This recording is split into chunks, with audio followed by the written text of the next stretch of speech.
안녕하세요. 세연에 빠지다의 DJ 민영입니다. 오늘도 두 가지 사연 준비되어 있으니 재미있게 들어주시고요. 구독과 좋아요 버튼도 꾹 눌러주세요.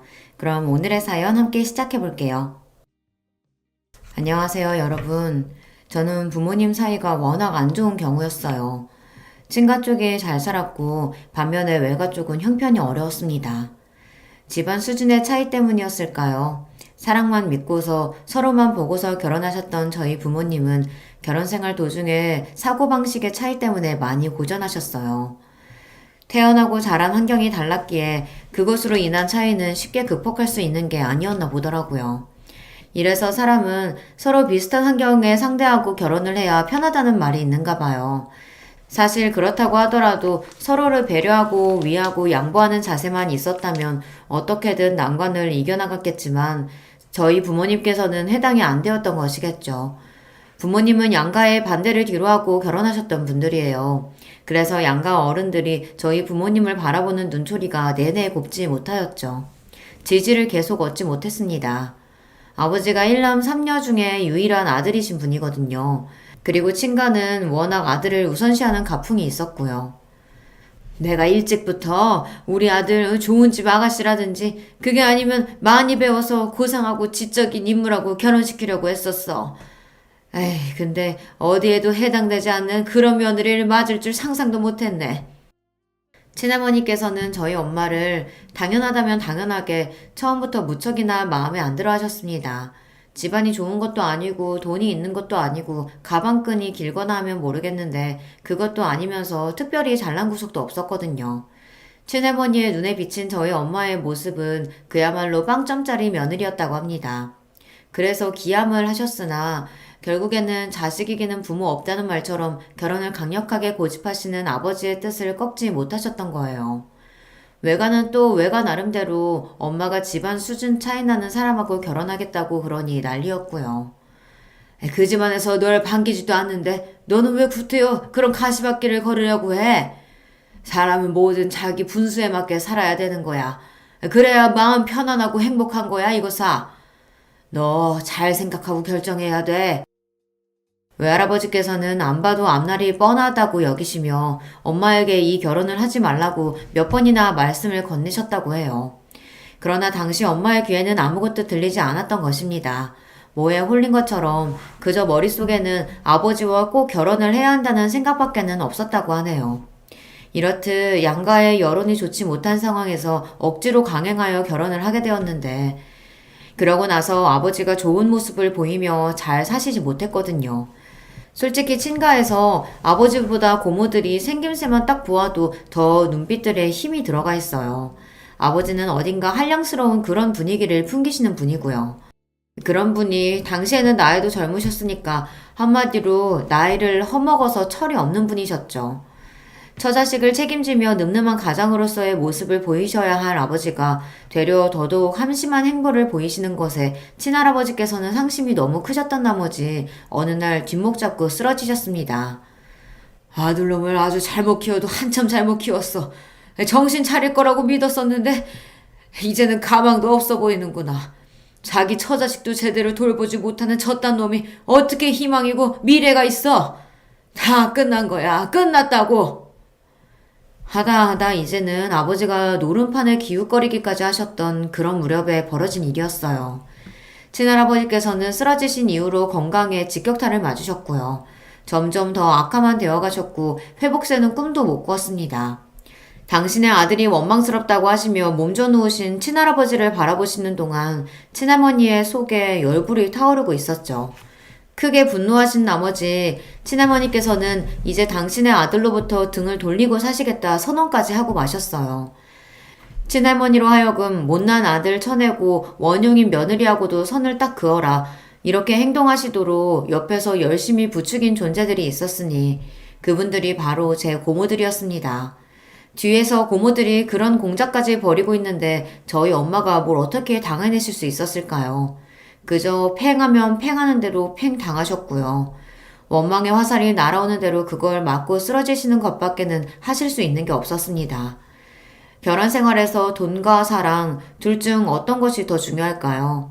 결혼은 사랑을 가장 큰 전제로 하는 행위죠. 그러나 확실한 건 돈이 없으면 살기 힘든다는 것입니다. 이상과 현실은 언제나 다른 법이잖아요. 사랑이 이상이라면 돈은 현실이었습니다. 잘 사는 쪽인 친가의 외면을 받게 되자 그것만으로도 저희 집은 어려워졌습니다. 우선 아버지가 마음을 전혀 다잡지 못하셨고요.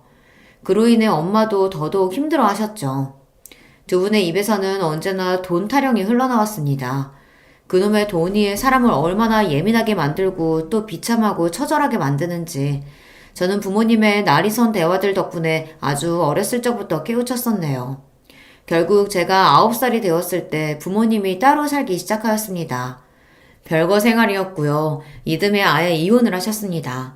저는 친오빠가 한 명 있었는데요. 저보다 7살이나 많았어요. 나이 터울이 좀 있죠. 부모님이 이혼하시고 나서 오빠가 아버지와 살았습니다. 저는 엄마와 살았고요. 이혼하신 뒤 그리 얼마 지나지 않아 아버지는 새로 어떤 분을 만나기 시작하신 것 같았어요. 얼핏 그런 이야기가 들려오자 외할머니께서는 당장에 눈이 휘둥그레져 지금 이럴 때가 아니라며 하루라도 더 빨리 서둘러서 재혼을 하는 게 좋지 않겠냐며 그때부터 엄마를 들들 볶으셨어요. 아버지 쪽에 소식이 들려오자 괜히 마음이 조급해지면서 엄마의 재혼 문제를 빨리 서두르는 게 좋겠다는 판단이 드셨던 모양입니다. 더 늙기 전에 승부 파야지. 네? 승부라뇨? 엄마는 대체 무슨 승부를 이야기하시는 거예요?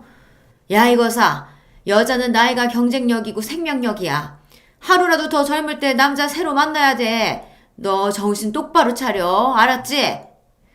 외할머니께서는 진작에 안 될 것 같아서 반대했던 그딴 결혼 생활 따위는 없었던 것으로 당신은 이미 그렇게 생각을 하고 계신다고 하며 엄마에게 새로 남자를 만나 새로 가정을 꾸리는 것에 집중하라고 목소리를 높이셨습니다. 엄마는 내키지 않는다는 표정으로 한숨을 푹푹 쉬고 다니셨고요. 그리고 제가 마음에 걸린다는 듯 재혼 이야기가 나올 때마다 자꾸만 저를 쳐다보셨어요. 저는 그런 시선을 받는 것만으로도 부담스러웠던 것 같아요. 마치 제가 엄마의 새 출발에 있어서 걸림돌이라는 낙인이라도 그때마다 찍히는 기분이었거든요. 저의 그런 느낌은 완전히 착각이 아니었나 봅니다. 외가에서는 여자가 남자를 잘 만나서 기대고 의지하며 사는 게 선택이 아닌 필수라고 하며 계속 엄마의 재혼을 추진하였어요. 그러면서 저는 내쳐졌어요. 엄마가 재혼을 하셔야 하는데 저의 존재가 걸리적거린다면서 외할머니께서 유독 저를 싫어하셨거든요. 변변하지 않은 외가의 형편에 저를 도맡아 키우기도 부담스럽다고 하셨고요. 그 결과 저는 친가로 보내셔서 친할머니와 함께 지내게 되었습니다. 어쩌다 보니 그렇게 되더라고요. 친할아버지께서는 돌아가신 뒤였고요. 저는 중학교 입학 직전부터 친할머니와 살게 되었습니다. 당연히 그걸 제가 원해서 그렇게 된 건 아니었고 순전히 어른들의 사정으로 그리고 어른들의 결정으로 그렇게 되었으며 저는 거부할 엄두도 못 낸 채 그냥 따랐을 뿐이었습니다. 오빠는 대학생이라 바빴고 자기만의 생활을 독립적으로 이미 하고 있었어요. 아버지는 대관절 어디에서 뭘 하고 지내시는지 그때부터 제가 알 일이 없었고요. 엄마는 등 떠밀려 재혼을 하신 상태였죠. 이게 다 무슨 상황일까 싶었고 저희 집처럼 이렇게 개판으로 돌아가는 집이 또 있을까 궁금했습니다. 저는 매일같이 눈칫밥을 먹으며 지내야만 했는데요. 하필 사춘기 나이였기 때문에 저는 더욱 예민하고 고심해졌던 것 같아요. 이래나 저래나 결국 친할머니께서 저를 허락해주시고 받아주신 것이었기 때문에 제가 같이 살 수 있었으므로 고모들은 이 부분을 무척이나 못마땅하게 여겼습니다. 저 때문에 고모들이 친할머니와 감정적으로 자주 싸우고 다투는 모습을 보게 되어 마음이 불편한 따름이었네요. 엄마도 정말 이러시는 거 아니에요. 너무하잖아요. 이러다가 결국에는 돌아가실 때 아들한테만 재산 다 물려주겠다고 하실 건 아니죠? 고모들은 단단히 화가 나 있었습니다. 지금까지 효도는 딸들이 다 해왔고 부모 속 한 번 크게 안 썩이고 사고 한 번 안 치며 조용히 잘 살아왔건만 온통 자기 멋대로인 아들이 옛날에 대우와 편애를 받았던 것으로도 모자라서 그 아들이 싸질러 놓은 똥을 집에 끌어안고 수습하는 꼬라지가 너무나도 보기 싫다는 이야기였습니다. 고모들이 표현하는 똥이라는 것은 바로 저를 지칭하는 것이었고요. 아버지가 싸질러 놓은 똥으로 비유되는 존재가 저라는 것에 사춘기 나이에 얼마나 충격을 받았고 상처를 받았는지 몰라요. 하지만 고모들은 친할머니의 딸들이었고 미운 오리 새끼인 제가 넘볼 수 있는 위치가 아니었습니다. 저는 한없이 그저 더더욱 눈치나 보며 땅굴을 파는 수밖에 없었네요. 고모들은 저를 향해 집안의 재산을 한 푼도 탐내지 말라고 엄포를 놓으시기도 했었어요. 너 혹시나 착각하지 마라. 네 몫은 없어. 너 걷어주고 먹여주고 입혀주고 이러는 것만으로도 너는 감지덕지인 줄 알아. 감사한 줄 알고 매사에 겸손하란 말이야. 알았어? 항상 주제 파악 잘하고. 고모들은 제가 거슬려서 미치겠다는 당신들의 심정을 숨길 신용조차 안 하셨고 눈빛과 말투로 전부 드러내셨습니다. 노골적으로 누군가로부터 미움을 받는다는 건 정말 괴롭고 힘든 일이었어요. 아무리 의연해지려고 해봐도 마음 먹은 것처럼 되지를 않았죠. 괜찮은 척을 하는 것조차 너무 힘들었어요. 차라리 고모들이 아예 친할머니와 심각하게 싸우고 사이가 틀어져서 서로 안 보고 살게 되면 좋겠다고 그런 기도를 속으로 할 정도였죠. 하지만 야속하게도 그런 일은 일어나지 않았고요. 고모들은 꾸준히 친할머니께 안부를 전해왔으며 종종 찾아오시는 경우도 있었습니다. 저는 집에 고모들이 와 있을 때면 한 공간에 있는 것도 불편해서 일부러 계속 밖에 있었어요. 정처 없이 길을 떠돌다가 한참 만에 집에 돌아갈 때도 있었고요. 어머나, 너 이제 오니? 뭐 하다가 이제 와? 이런 늦은 시간에. 아, 고모 계셨어요? 그게 오늘 학원이 좀 늦게 끝나서요. 고모들이 이미 가신 줄 알았다가 집에서 맞닥뜨리면 심장이 바닥까지 내려앉는 기분이었습니다. 우물쭈물 억지로 핑계를 대고 나면 오만 잔소리가 날아들었댔죠. 학원비가 얼마냐, 학원은 어디 동네로 다니냐, 너 성적 얼마나 나오냐, 목표 대학은 어디냐, 지금 용돈은 얼마 받냐, 이런 질문들은 제 숨통을 조여왔습니다. 고모들은 망설임 없이 저를 애물단지라고 칭하였어요. 얘가 보니까 서울대 갈 머리도 아니라서 공부 쪽으로 기대하긴 글렀어. 돈만 잡아먹는 괴물이지. 완전 민폐덩어리가 따로 없어. 제가 남의 집에도 아니고 당신들의 친조카인데 어떻게 말을 그렇게 무정하게 하실 수 있냐고 그렇게 따져먹고 싶은 것이 본심이었으나 매번 꾹 참았습니다. 저는 얹혀 사는 입장이었고 민폐만 끼치는 존재였는데 성질머리까지 더러우면 큰일 날 것 같아서요. 쫓겨나기라도 하면 그때는 정말 막막해지는 것이었습니다. 저를 받아주신 친할머니를 실명시켜드리는 것도 무서웠고요. 그래서 착하고 조용하기라도 해야겠다는 일념하에 그렇게 굴었어요. 고모들이 친할머니와 감정적으로 그렇게 다투면서도 왜 자꾸 왕래를 이어가는 건지 저는 원망스러운 궁금증을 품었는데요. 그 이후로 머릿속에 자연스레 돈이라는 글자가 떠오르더군요. 더 구체적으로는 친가 집안의 재산 말입니다. 그 재산 때문에 고모들이 그러시는 것 같았어요. 그런데 저는 친할머니께서 돈을 잘 쓰시는 걸 본 적이 없었습니다. 그래서 잠시나마 집안의 재산도 썩 그렇게 마땅히 없는데 고모들이 괜히 과장스럽게 호들갑을 떠는 것인가 싶기도 했었는데요. 상황이 돌아가는 걸 가만히 살펴보니 친할머니께서 일단 재산을 쥐고 계시는 것은 맞는 것처럼 보이더군요. 고모들과 또 한 번 말다툼을 벌이셨던 친할머니께서 어느 날 돈 이야기를 하시며 절대 못 준다고 그러셨거든요. 내가 죽어서 두 눈두덩이에 흙이 덮이기 전에는 절대 그 돈 못 줘. 그렇게 되기 전에는 나한테 재산 같은 건 없다고 생각하고들 살아라. 먹고 죽을래도 돈 같은 거 없으니까 하여간 그런 줄 알아. 생각에 아주 완고하신 것 같았습니다. 친할머니께서는 일절사치를 안 부리셨어요. 제가 아주 어렸을 때보다 나이가 더 드시면서 더더욱 지출을 줄이시는 것 같은 느낌이었습니다. 정확히는 친할아버지께서 돌아가신 이후 그렇게 노선을 정하신 모양이었는데요. 돈 문제 때문에 학을 떼셔서 일부러 자린고비처럼 지내시는 듯 하였습니다. 자꾸만 집안에서 돈, 그놈의 돈 이야기가 나올 때마다 저는 자동으로 움츠러드는 것 같았어요. 저는 돈 한 푼 안 벌면서 축내기만 하는 입장이었으니까요. 학생이고 미성년자라서 당연히 어쩔 수 없는 문제였지만 이상하게 저는 마음이 편하지 않았고 매번 좌불안석으로 눈치가 보였습니다. 고모들이 하도 저를 못마땅하게 바라봐서 더욱 그렇게 되었나 봐요. 게다가 제가 고등학교에 다니고 있었을 때 엄마가 이혼을 하셨거든요. 두 번째 이혼이었죠.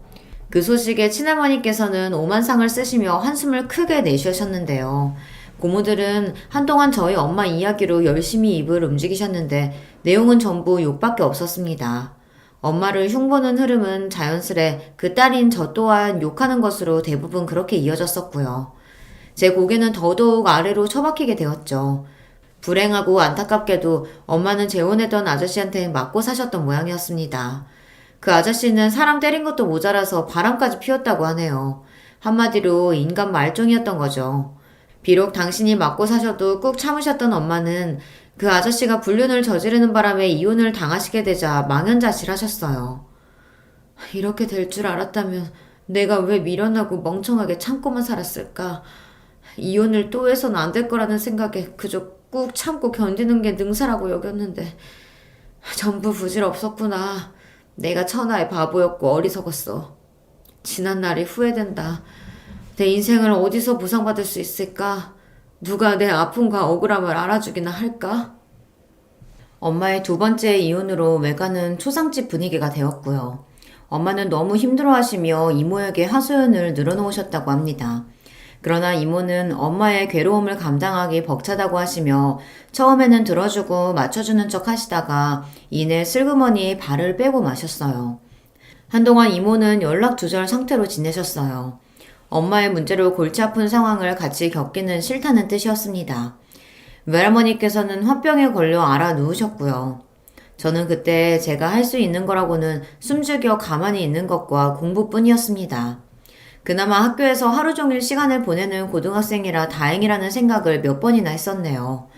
집에서 친할머니를 마주치는 그 짧은 시간도 당시에 저에게는 부담이었던 것 같아요. 무슨 소리를 들을지 겁이 났습니다. 혹시나 고모들을 마주칠까봐 주말에도 눈을 뜨는 대로 후다닥 준비를 마치고 독서실이나 도서관으로 향했었죠. 그렇게 고등학교 생활이 끝날 때까지 집에서는 거의 잠깐 잠만 자면서 그렇게 지냈던 것 같습니다. 그랬던 제가 재수 생활은 꿈도 꿀 수 없었죠. 대학은 무조건 한 번에 가야 했었는데요. 그럭저럭 괜찮은 대학교에 합격할 수 있었습니다. 할머니께서는 저에게 수고 많았다고 하시며 흔쾌히 등록금을 내주셨었죠. 그리고 고모들은 이제 성인이 되었으니 저보고 집을 나가서 살라고 입을 모으셨어요. 설마 계속 빌 붙어서 지낼 건 아니지? 생활비는 받아서 쓴다고 해도 사는 것만이라도 나가서 살면 안 되겠니? 네 오빠는 대학생 되자마자 그렇게 지냈잖아. 너도 그렇게 해야지. 지금 생각해보면 서럽게 짝이 없는 고모들의 그런 언행을 제가 일방적으로 참기만 해야 했다는 것이 어처구니가 없네요. 하지만 당시에는 그저 입을 꾹 다무는 수밖에 없었어요. 저도 나가서 살 수만 있다면 그것이 최선이라고 여기고 있었기에 당장 자취생활을 시작했습니다. 할머니께서는 나이도 어린 여자애가 혼자서 어떻게 살겠냐며 걱정하셨지만 당시에 저는 그게 어느 정도 가식일 거라고 여겼던 것 같아요. 그저 빈말로 그렇게 말씀을 건네신 것 뿐이라고 여겼던 것이었죠. 얼떨결에 떠맡다가 꽤 오래 감당하고 있어야 했던 짐, 그게 바로 친할머니에게 저라는 존재였을 텐데 제가 눈치껏 사라져 드리는 게 좋을 것 같더라고요. 양심적으로 구는 게 맞을 것 같았어요. 그래서 자취생활을 바로 시작했었고 전공이 같은 한 살 위 언니하고 학교 인터넷 게시판을 통해서 알게 되어 같이 룸메이트 생활을 하며 돈을 아낄 수 있었습니다. 금전적인 지원은 처음 자취생활을 시작했던 그때만 받았던 듯 싶네요. 그 이후로는 알아서 생활비를 벌어서 지냈어요. 닥치는 대로 아르바이트를 했고요. 그런 생활에만 몰두하면 성적 관리가 안 되니 남은 시간에는 학교 열람실에 처박혀서 지냈습니다. 게다가 열심히 대학 생활을 하고 있던 저에게 엄마가 연락을 해오셨어요. 우리 딸 잘 지내지? 왜 이렇게 보고 싶은지 모르겠다. 생각만 해도 그냥 막 눈물이 날 것 같아. 저를 생각하시는 것만으로도 눈물이 난다고 하시며 제가 너무 보고 싶다고 그러셨습니다. 다른 사람도 아니고 저희 엄마인데 그렇게까지 말씀을 하시니까 솔직히 한편으로는 어이가 없다가도 무시가 안 되는 거예요. 너무 피곤한 일상 가운데서도 엄마를 만났었죠. 그런데 엄마의 상태가 좋지 못한 게 제 눈에 딱 보여 가슴이 아팠어요. 엄마는 잘 웃으시며 이야기를 하시다가도 갑자기 힘이 쭉 빠진 모습으로 스스로를 비하하는 욕을 중얼거리셨고요. 만약에 당신이 갑자기 이 세상을 떠나게 되더라도 제가 너무 많이 놀라거나 슬퍼하지 않았으면 좋겠다는 소리를 거듭하셨습니다. 그 모습을 보니까 제가 불안해지더라고요. 엄마의 정신 상태가 온전하지 못하다는 게 너무 잘 느껴졌어요. 그래서 고민하다가 외할머니께 직접 연락을 드렸어요. 그랬더니 외할머니께서 딱 이런 말씀을 하시더라고요. 힘든 걸로 따지면 내가 제일 힘든데 내가 제일 속상하고 내가 제일 괴롭고 내가 제일 죽을 맛인데 너는 이런 할미한테 웬 소리를 하는 거니? 그런 말씀을 하시니까 제가 말문이 자동으로 막혔습니다. 그렇다고 하시는데 거기다 대고 제가 뭐라고 말씀을 드리겠나요? 엄마가 그동안 의지할 곳 하나 없이 심적으로 방황을 크게 하시며 너무 힘드셨겠구나 싶어 제가 잘 돌봐드려야겠다는 마음을 먹게 됐었죠. 저라고 해서 그게 달가웠던 건 아닙니다. 저야말로 제 코가 석자였다고 말씀을 드리고 싶네요. 너무 힘들었어요. 하루 24시간이 부족했고 몸이 10개라도 지칠 지경이었습니다. 그런 저의 일상에 엄마라는 제가 돌보고 신경을 써야 할 존재까지 끼어드니까 이제는 아예 죽을 맛이었죠. 그냥 정신력으로 이를 악물고 버텼던 것 같아요. 그러는 수밖에 없었으니까요. 그때 하루하루를 너무 악착같이 지냈기 때문에 저는 대학 시절을 회상하면 별다른 캠퍼스 추억 같은 게 없어요. 피곤해서 사람들이 많이 지나다니는 도서관 건물 앞에 벤치에서 코를 골며 잠들었던 일화라든지 새벽까지 열람실에서 공부를 하다가 코피가 나서 화장실로 달려가던 도중 넘어졌던 일화라든지 그런 것들밖에는 이렇다 할 일도 없었죠. 죽어라 노력해서 졸업까지 무사히 했었고 쉬면 안 될 것 같아서 무작정 빠른 취업부터 했었습니다. 그때도 왠지 친할머니나 고모들의 눈치가 보였던 것 같아요. 고모들이 제 쪽을 주시하면서 혹시나 집안의 원조를 바라는 건 아닐지 감시하는 기분이 계속 들었기 때문입니다. 습관적으로 억눌려 있었던 것이죠. 그래서 즉각 취업을 했었고요. 그러고 나서 입사 한 달 뒤 첫 월급을 받았었는데 기쁘고 성취감이 들다기보단 되게 허무하고 머리가 멍해지더라고요. 속으로 내가 왜 취업을 했고 내가 왜 이러고 살지? 내가 원하는 건 뭐지? 돈을 많이 버는 건가? 벌어서 근데 뭘 어쩔 거지? 이런 질문들만 끊임없이 들어 괴로웠던 것 같아요. 마음의 병을 앓고 계시는 엄마에게 의지할 수도 없고 내가 더 이상 짐이 되어서는 안 된다는 그 압박감이 제 스스로의 목을 조르고 있었던 걸 그때 깨달았습니다. 저 같은 사람은 함부로 연애를 하고 결혼을 꿈꾸면 안 될 것 같았어요. 나 같은 사람은 누구 만나서 결혼해봤자 잘 살기는 진작에 글렀을 거야. 좋은 조건의 사람 운 좋게 만나서 결혼한다고 해도 결국 엄마와 같은 꼴이 되겠지. 엄마의 전철을 밟을 게 틀림없어. 많이 지쳐버렸던 저는 꽤나 비관적인 자세를 가지고 있었습니다. 부모님의 이혼 이후 거의 소식을 주고받지 않으며 지냈던 친오빠였는데요. 그런데 신기하게 오빠도 결국 저와 비슷했던 모양이더라고요. 외국으로 아예 떠난다는 연락을 받게 되었어요. 살면서 겪어온 이런저런 상황에 질리다 못해 아예 이 나라를 떠버리고 싶다는 생각을 진작부터 해왔다고 하더라고요. 비록 친밀한 남매 사이는 아니었으나 같은 환경을 공유했다는 것만으로도 동질감이 느껴져서 그제서야 비로소 오빠가 가깝게 느껴졌던 순간이었네요. 연락을 주고받자며 약속을 했었고 각종 연락처를 그때 교환했었고요.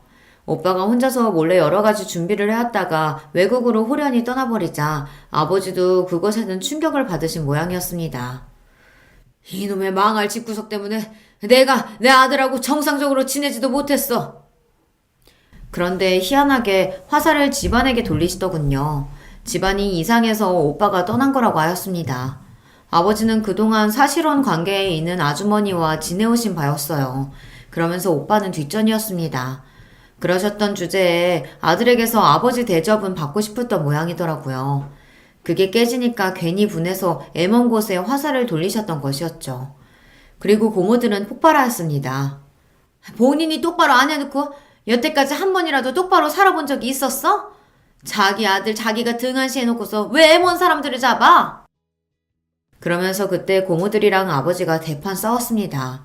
그동안은 똥이 더러워서 피하지 무서워서 피하는 것은 아니라는 식으로 고모들은 아버지를 무시했었고 아버지 또한 고모들을 모른 척 했었거든요. 그런데 이때 제대로 맞붙은 것이었죠. 당연히 쪽수가 많은 쪽이 우세할 것처럼 보였으나 아버지에게는 우군이 있었습니다. 바로 친할머니 말입니다. 자식 문제로 골머리 앓고 있는 사람한테 너희는 그러고 싶니? 너희들은 어쩜 그렇게 매사에 냉혈하니야? 평생 그 모양이구나. 고모들에게 일침을 놓으셨습니다. 그러자 고모들이 굉장히 기가 막혀 하시며 절대로 아버지 같은 한심한 인물이 집안의 재산을 밖에 두진 않을 테니 두고 보자는 말씀들을 남기셨어요. 재산 이야기가 나오니까 그때 아버지가 발끈하셨고요. 그러면서 고모들과 2차전을 벌이셨고 완전히 사이가 틀어져 버렸습니다. 그런데 저는 어쨌거나 아버지의 자식이었고 그러면서 아버지로부터 완전히 잊혀진 자식처럼 여겨지며 친할머니와 7년간 살기도 했던 그런 존재였고요. 그러니까 집안에서 제가 되게 애매한 위치였습니다. 이럴 때일수록 저는 늘 그랬듯이 조용히 숨죽이고 있는 게 능사라고 여기며 가만히 있었습니다. 아무 소리도 안 했고 아무 참견도 안 했어요. 여전히 돈 달라는 요구도 안 했고요. 제 힘으로 알아서 살았습니다. 그런데 상황이 공교롭게 돌아가더군요. 고모들의 자식들이 마치 짠 것처럼 연이어 줄줄이 사고들을 쳐댔고 각자 안 좋은 일들이 벌어졌거든요. 하나의 경우를 가져와 보자면 아니 밤중에 뺑소니 사고를 치고 달아나다가 경찰에게 붙잡혀서 인터넷 뉴스에 나오기도 했었습니다. 정말 별별 일들이 놀라울 정도로 계속 터졌고 고모들은 다들 난리가 났죠. 그러면서 당연히 전부 날이 섰고 예민해진 가운데 돈 이야기가 또 나왔어요. 친할머니와 그 과정에서 고모들이 크게 싸우기도 했습니다.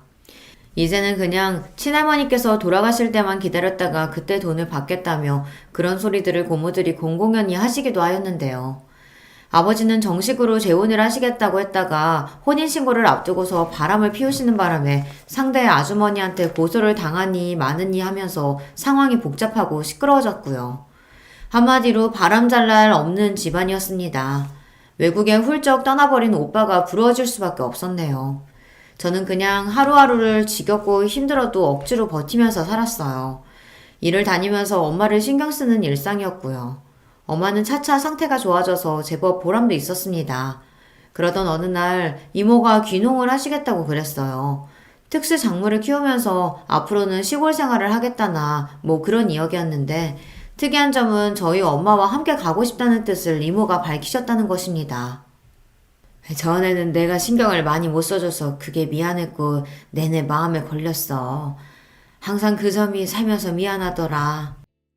이모가 힘드셨을 때 외면하였던 것이 이모는 계속해서 마음에 걸리셨던 거예요.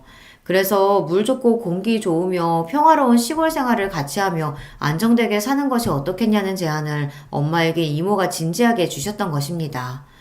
이모가 진실된 마음으로 그렇게 물어보시는 것을 아시고서 엄마도 고민을 많이 하셨고요.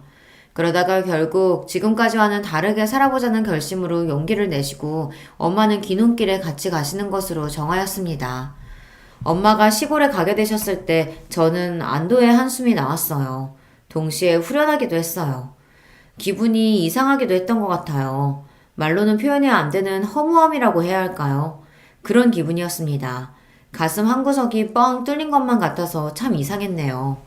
그런 저를 눈치채셨던 것인지 시골로 간 지 며칠 지났을 때 엄마가 저와 통화를 하시며 물어보시더군요.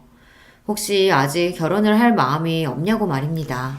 곁에 누군가 의지되는 사람이 있고 마음을 나눌 상대가 있어야 좋을 것 같다면서 제가 결혼을 하면 참 좋겠다고 하셨어요. 당신은 저로 인해 회복이 많이 되어 좋아졌지만 반대로 저는 당신으로 인해 더 힘들게 희생하며 지난 몇 년을 보낸 것 같아 마음이 편하지 않다고 하셨어요. 그렇게 엄마는 우는 목소리를 내시기도 하였습니다. 저는 습관적으로 결혼 생각이 없다고 말씀을 드렸다가 엄마가 저에게 그게 진짜 네 본심이냐고 물어보셨을 때 갑자기 목구멍에 뭐가 걸린 느낌이 들었어요. 당연히 결혼 생활에 자신이 없어서 엄두조차 안 난다고 그렇게 딱 대답을 드리려고 했는데 그 순간 말이 입 밖으로 안 나갔습니다. 우물쭈물 망설이게 되더라고요. 사실은 제 마음속 깊은 곳에 사랑하는 사람을 만나 가정을 이루고 싶다는 그런 바람이 숨겨져 있었나 보더라고요. 제가 그걸 일부러 애써 외면하며 살아왔던 것일 뿐이죠. 이런 스스로를 마주한 다음부터는 저도 용기를 내보기로 했던 것 같아요. 엄마가 인생에서 다른 풍경을 찾아 시골로 가신 것처럼 저도 다른 일상을 맞이하려면 지금까지와는 다른 발걸음을 해야 할 필요가 있었습니다. 작정을 하고서 누군가를 만나보려고 했는데 그게 생각처럼 쉽지가 않았어요. 이 남자를 만나도 저 남자를 만나도 이상하게 마음이 설레지가 않더라고요. 제 자신이 너무 이상한 사람인가 싶어서 엄마에게 이런 제 문제를 털어놨었는데요. 엄마는 놀랍게도 무조건 저를 지지해 주셨어요. 아니야, 급할수록 돌아가라고 하잖아. 굳이 성급하게 끌리지도 않는 남자 보며 애쓸 필요 없다. 그래도 엄마는 제가 이왕이면 하루라도 빨리 결혼하길 바라시는 거 아니에요? 못난 이 엄마 팔자 네가 닮을까봐 그게 걱정일 뿐 결혼은 얼른 했으면 좋겠지. 그치만 진짜로 사랑해서 결혼하더라도 너 죽고 나 죽고 하는 게 결혼 생활이야. 그럴 판국에 진짜 사랑도 아닌 것 같은 그런 남자하고 결혼하려고 애쓸 필요가 그게 없다는 거지. 그건 시작부터 불행으로 덮어놓고 가자는 얘기거든. 엄마가 진지한 목소리로 해주신 말씀에 제가 안심이 됐었네요. 그리고 어느새 엄마에게 상담을 하고 도움을 받는 제 자신을 발견할 수 있어 그 점이 놀랍고도 좋았습니다. 낯선 시골 생활이긴 해도 이모와 더욱 티격태격 싸우기도 하지만 어쨌든 피를 나눈 친자매이기 때문에 결국은 돌고 돌아 화해를 하며 그렇게 지내며 차츰 서로 인정하고 양보하는 법을 배우고 있다고 엄마는 그런 근황을 전해주기도 하셨어요. 시골 생활이 풍족함과는 거리가 멀었지만 적어도 마음의 풍요는 찾으신 것 같아 저는 그게 흐뭇하더라고요. 그렇게나 작정을 하고서 상대를 찾을 때는 안 만나지던 인연이 마음을 놓고 나서 편하게 지내니까 알아서 다가오더군요. 신기한 일이었어요. 저보다 2살 많은 남자였고 또래라서 대화가 처음부터 정말 잘 통했답니다. 만나고 1년 됐던 해에 결혼 이야기를 처음 나누게 됐을 때 그때부터 차근차근 미래를 약속해 나갔어요. 얼굴에 구김살이 없는 사람이었죠. 마치 세상의 풍파를 겪어본 적 없는 것처럼 보일 때도 있었는데요. 저는 그런 점이 마음에 들었고 그늘 한 점 없이 해맑은 면을 보면서 부럽기도 하고 닮고 싶다는 생각도 했었어요. 예비신랑 또한 저를 보며 본인한테 없는 부분을 신기해하였습니다. 제가 대학을 다니는 동안 그렇게나 많은 아르바이트를 해봤다는 사실을 처음에는 안 믿으려고 했었네요. 몸이 여러 개도 아닌데 어떻게 그럴 수가 있어? 그 많은 아르바이트를 다 해봤는데 그 성적 유지하면서 졸업까지 했었다고? 와, 말이 안 된다.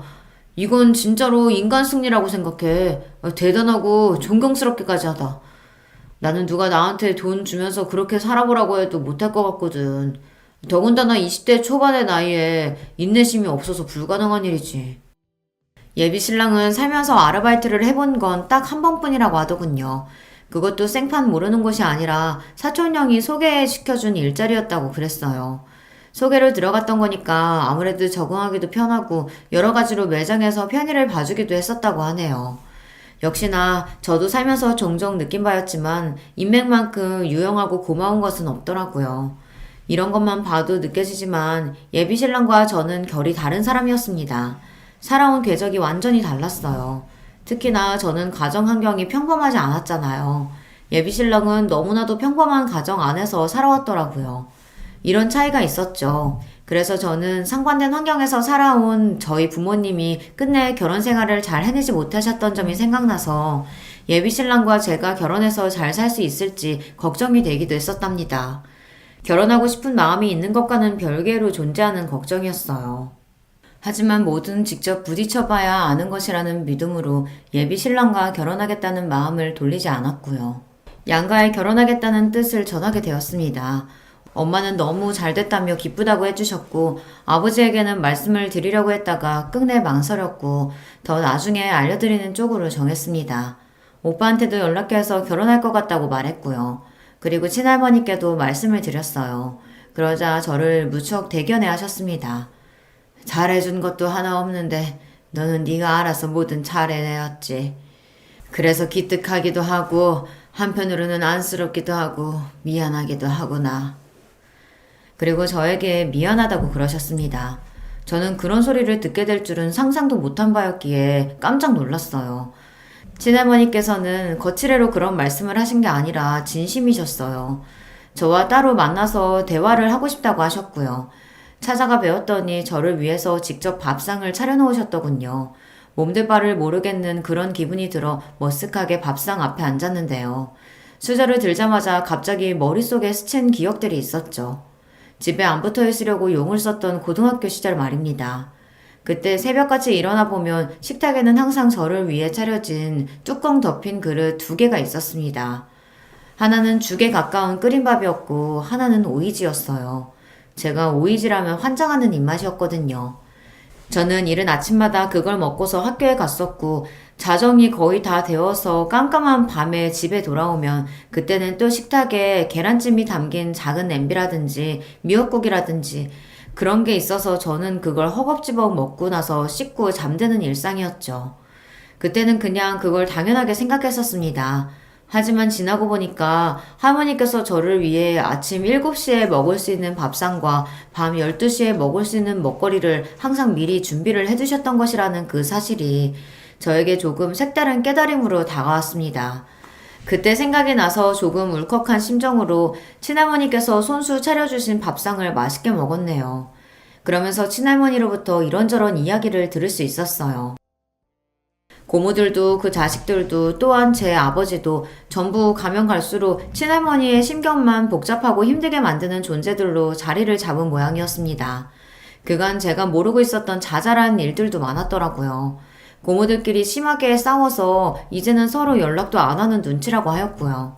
아버지는 정신 못 차리시고 새 여자를 만나셨으며 허황된 사업 이야기를 꺼내시는 바람에 친할머니께서 학을 떼셨다는 후문이었습니다. 너 하나 잘 건졌다는 생각이 요새 들어 내가 자꾸만 들더구나. 야무지게 자기 앞길 자기가 알아서 개척하고 자기 능력껏 살아보려고 하고 그런 마음가짐이 되어 있는 게 우리 집에서는 너 하나밖에 없어. 아유, 내가 이 사실을 진작에 알았어야 했는데 그랬으면 덜 골치 아프게 살았으려나 싶다.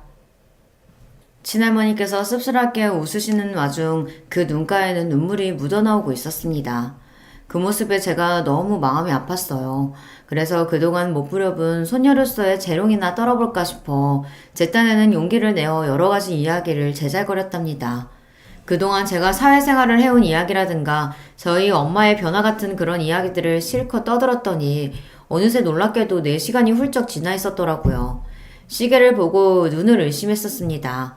그러고 나서 왠지 편해진 느낌이 들었었는데요. 친할머니 역시 마찬가지였는지 저를 배웅하시면서도 보내기 아쉽다는 표정을 짓고 계셨고 마지막까지 제 손을 꼭 잡아주시더라고요.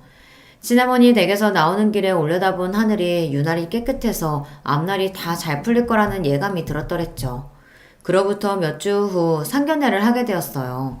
일단 상견례를 하면서 서로 간에 알아가자는 게 예비 시댁 측의 의견이었고 저도 동의했습니다. 그런데 문제는 그때 외할머니께서 갑자기 몸이 안 좋아지시는 바람에 이모 또한 발목을 크게 삐어서 치료를 받고 계시던 와중이었거든요. 그래서 엄마가 도저히 상견례에 참석하실 상황이 아니었어요. 상견례장에는 엄마 대신 친할머니께서 참석해 주시기로 하셨어요. 친할머니께서는 그런 자리에 당신이 가게 되셔서 너무 기쁘고 설렌다고 말씀해 주셨고 제 입장에서는 고맙고 감동적이었습니다. 예비 신랑에게도 그렇게 되었다고 알려주었고요. 아무런 문제가 없을 줄 알았어요. 그런데 당일 상견례장에 도착해보니 예비 시부모님은 물론이고 예비 시누이 둘까지 와 있는 게 아니겠어요. 예비 시누이들은 결혼을 한 상태였고요. 한 명은 심지어 아주 멀리 살기까지 하는 것으로 제가 그렇게 알고 있었기에 상견례장에서 보게 되니까 많이 당황스러웠죠. 그쪽은 인원이 5이었고 저랑 친할머니 달랑 둘이라서 너무 비교가 되었습니다. 룸도 분명히 의자 3개씩 놓고 마주보는 6인 테이블로 잡았다고 예비 신랑이 그랬었는데 그게 아니라 의자가 4개씩 있는 8인 테이블이더라고요. 그래서 예비 시누이 중 한 명이 의자를 모퉁이에 하나 더 놓고 앉은 모양새였어요. 당황한 제가 예비 신랑에게 눈짓을 보냈죠. 그랬더니 저한테 윙크로 화답하더군요. 어이가 없었습니다. 진짜 문제는 바로 그 가족들의 표정이 안 좋다는 것이었네요. 마지못해 슬쩍 미소 짓는 표정들이었고요. 어떻게 모친이 아니라 할머님이 나오셨냐고 예비 시모가 물어보시길래 엄마가 급한 사정 때문에 못 오셨다고 대답해드렸어요. 예비 신랑이 전혀 자기 가족들한테 언지를 안 해줬나 보더라고요. 이것도 당황했네요.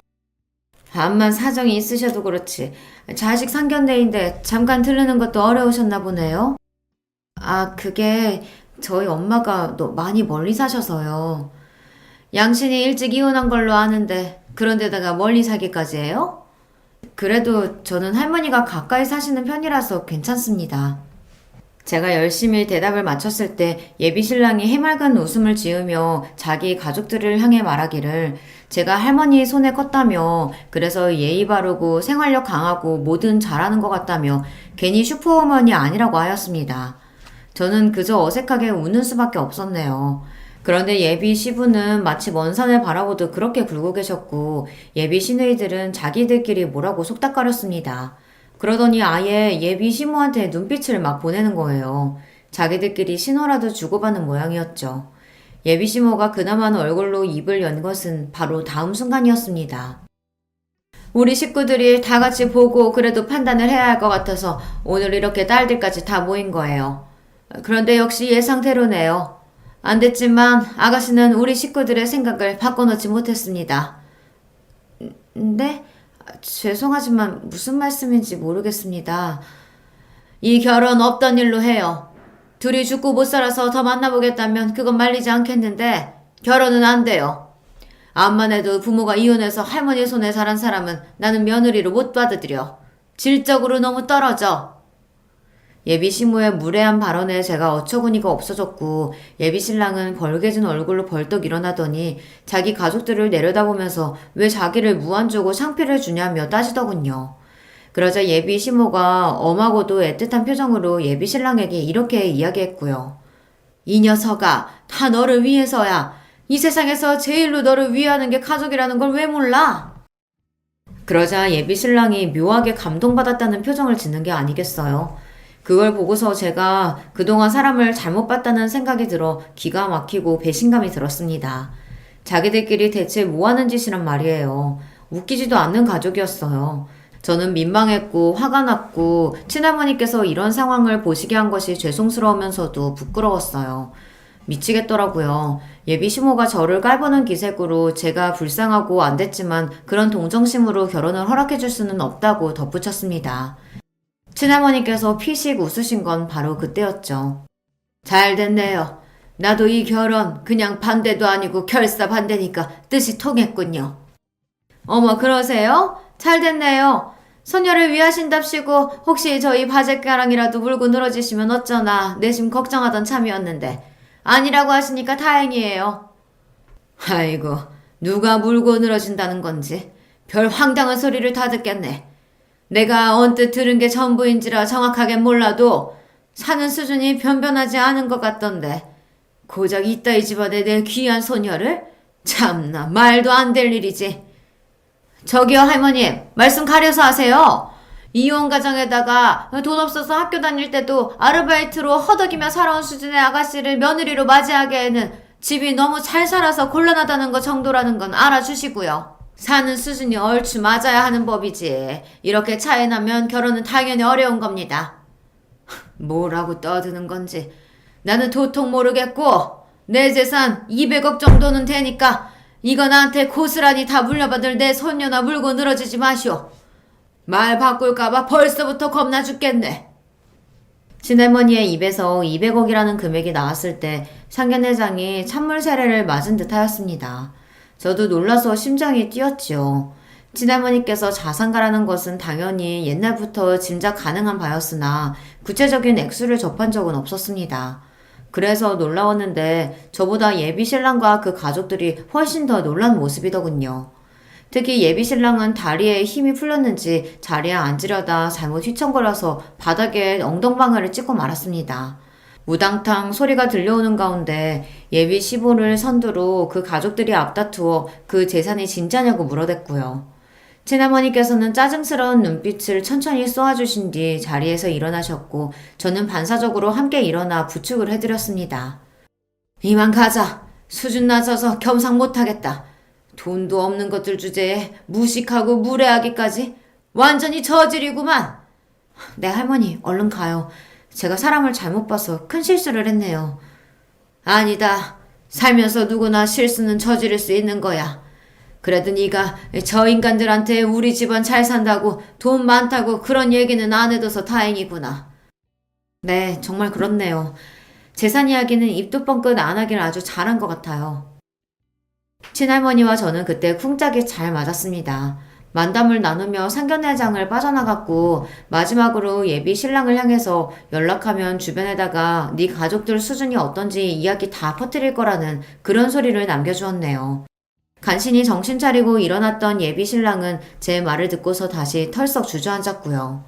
예비 시부의 넋이 나간 모습, 경악에 질린 예비 시누이들, 그리고 충격에 빠져있는 예비 시모의 얼굴까지 꽤 볼만하다는 생각으로 저는 제법 마음이 개운해져 친할머니와 걸음을 옮길 수 있었답니다. 사랑해서 결혼까지 그렸던 남자였건만 이렇게 한순간에 미련 하나 없이 말끔히 정까지 떨어질 수 있는 건지 스스로 신기했고 허무하기도 했던 것 같아요.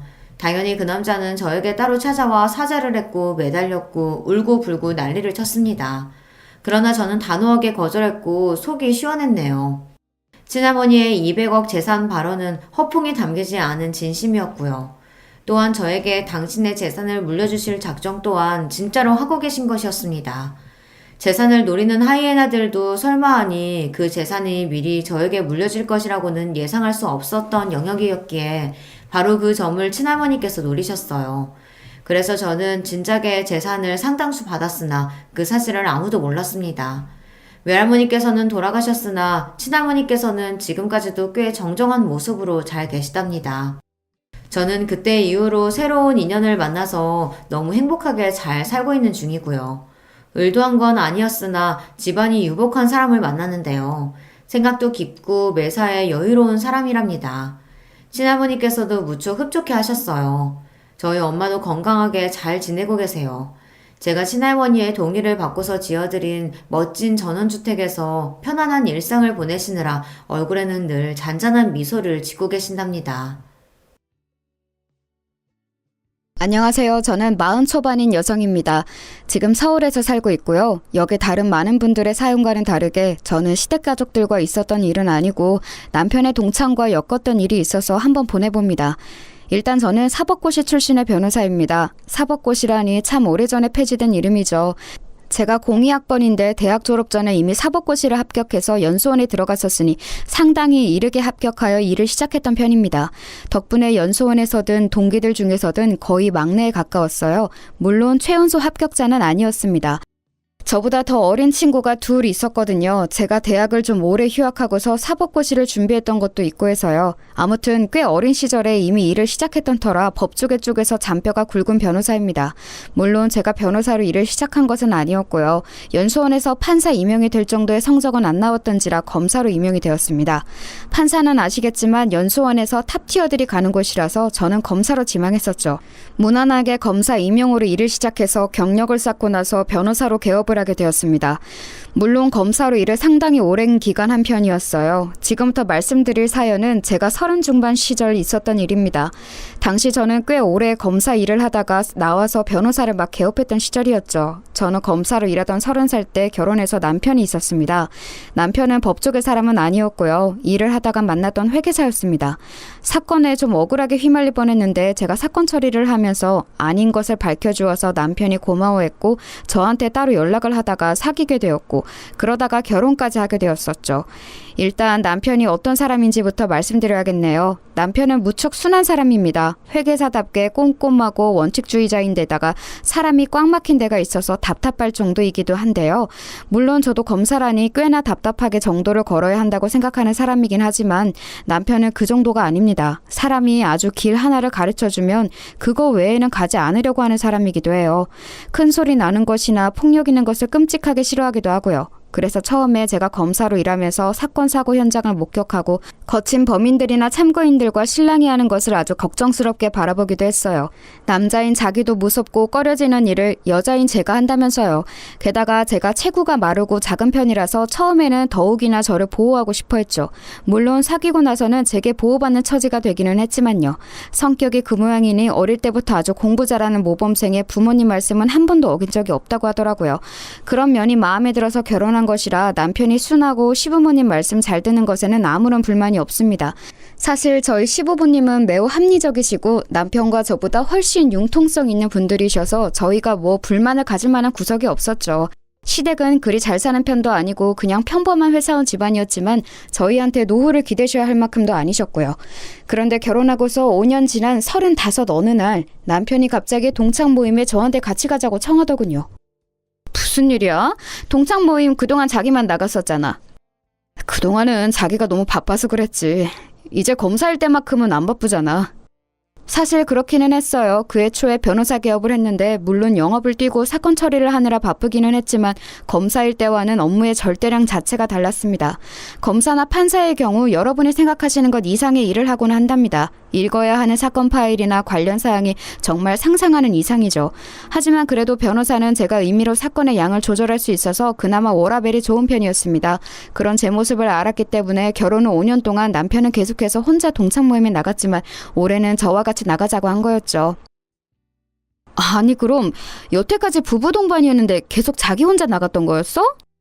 그렇지 뭐 반잠도 못 자고 밥도 제대로 못 먹는 사람한테 동창 모임 나가자고 어떻게 말해? 남편은 당연하다는 듯이 말했어요. 사실 그렇기는 했지만 그래도 5년 동안 한 번쯤은 욕심내볼 법한데도 한 번도 제게 말도 안 꺼냈다는 게 귀엽기도 했습니다. 저는 그럼 그러자고 말하고서 남편이 부끄럽지 않도록 좋은 옷을 꺼내 입고 머리도 잘 만지고서 그날 동창 모임을 가기로 했습니다. 남편은 지방에서 고등학교를 나왔어요. 그래서 고등학교 동창회가 일종의 향유의 느낌도 있는 거였죠. 저는 외국어 고등학교를 나와서 친구들이 전부 다 비슷한 업종에 일하고 있었고 서울 출신이라서 분위기가 좀 다를 거라고 기대하기는 했습니다. 저희는 고등학교 때 친구들이 거의 동창 모임도 필요 없이 자주 만나서 수다를 떠는 사이기도 했기 때문에 사실상 동창 모임이 평소 친구 모임이나 다를 바가 없었거든요. 그런데 남편은 딱 1년에 한 번 만나는 모임이라고 하더군요. 그래서 친구들도 그렇게 친하지는 않고 그때그때 연락되는 사람들이 안 나오다가 다시 나오기도 하고 그런다고요. 그런데 이번에는 호텔에서 하네? 우리 원래 이렇게 고급스럽게 안 하는데. 누가 뭐 돈 좀 벌었나? 동창 모임 누가 한 명이 지원해주기도 하잖아. 우리 동창 중에 그렇게 돈 많이 번 놈이 있을까? 그건 잘 모르겠다. 남편은 연신 고개를 갸웃거리더군요. 뭐 사업을 하는 사람이 있다면 얼마든지 갑자기 돈을 많이 벌 수도 있는 노릇이었으니까요. 그리고 여태 연락 안 되던 사람이 갑자기 나타났을 수도 있는 거고요. 그래서 저희는 동창 모임 공지가 뜬 대로 서울의 한 호텔 식당으로 찾아갔죠. 나름대로 큰 홀을 빌렸더군요. 호텔이라고는 하는데 그렇다고 정말 5성급 으리으리한 곳은 아니었고요. 그냥 적당한 곳이었지만 분명히 이 정도 인원의 모임을 하려면 돈이 많이 들었을 것임은 확실했죠. 거의 100여 명이 모인 상태였으니까요. 저희 때는 고등학교에 사람이 워낙 많았을 때였고 남편네 학교도 한 학년에 전교생을 합하면 거의 1000명 가까웠다고 했거든요. 이 정도면 그 숫자에서 적게 모인 거겠죠. 야 진석아 너 왔어? 그때 홀에 모인 사람들 중에서 누군가가 남편한테 말을 걸더라고요. 남편은 반갑게 인사하면서 악수했죠. 야, 너 결혼하고서 아내분 전혀 안 모시고 나오더니만 이렇게 같이 왔구나. 안녕하세요, 재수씨. 결혼식 때 뵙고 처음인 것 같네요. 그러고 보니 저희 결혼식 때 5년 전 한 번 왔던 분이었어요. 아마 동창 모임 때는 남편하고 빠짐없이 만났던 제법 친한 동창인 것 같았는데 저로서는 몇 년 전 한 번 만났을 뿐이니 알 수 없었죠. 아유, 여전히 미인이시네요. 여전히 검찰에서 일하시나? 친구가 말끝을 흐리면서 남편을 바라보자 남편의 고개를 저었어요. 아니야, 올해 변호사 개업했어. 아, 그러셨구나. 앞으로 잘 부탁드립니다. 저도 혹시 신세질 일이 있을지 모르니까. 친구는 너털 웃음을 지으면서 저한테 명함을 건넸고 저도 명함을 줬습니다. 남편 친구라고 해서 딱히 잘 봐줄 생각은 없었지만 어쨌든 의뢰인이 될지도 모르는 사람이니까요. 저는 그 친구가 가고 나서 남편의 옆구리를 찔렀죠. 혹시 지금 동창 모임에 나 뭐 하는지 다 소문났어? 아니야 절대 아니야. 쟤하고 그때 우리 결혼식에 왔던 애들 몇만 알고 나머지는 몰라. 나 고등학교 동창 애들이랑 별로 안 친한 거 알잖아. 저는 평소 제 직업으로 유세 떠는 것을 싫어했기 때문에 조금 날카롭게 말이 나왔고 남편은 화들짝 놀라서 손을 저어댔습니다. 뭐 모임에서 몇몇이 알고 있으면 많이들 알기는 하겠죠. 하지만 이 동창 모임은 꽤 서로 대면대면한 사이들인 것 같았기 때문에 저는 그냥 고개를 끄덕이고 알았다고 했어요. 그러고서 마주치는 남편의 동창들마다 인사를 하는데 참 귀찮고 피곤하더군요. 물론 저도 일 때문에 행사에 가서 아는 이들과 인사를 해야 하는 경우는 무척 많았지만 남편의 동반자로 같이 가서 인사를 하는 경우는 처음이었거든요.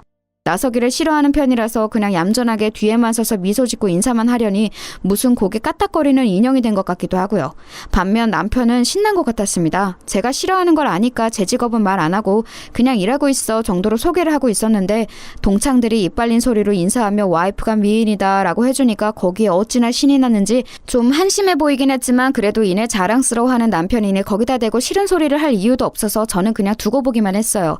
저도 좀 까다로운 편이라서 평소에 마음에 안 드는 게 있으면 바로 그 자리에서 말하는 편인데 이 정도면 많이 봐준 거였죠. 어느 정도 인사를 나누고 나니까 진행자가 앞에서 마이크를 들더라고요. 자, 동창 여러분, 오늘 이렇게 호텔에 와서 럭셔리한 모임을 할 수 있었던 이유 궁금하지 않으십니까? 모여선 동창들이 웅성웅성 하더군요.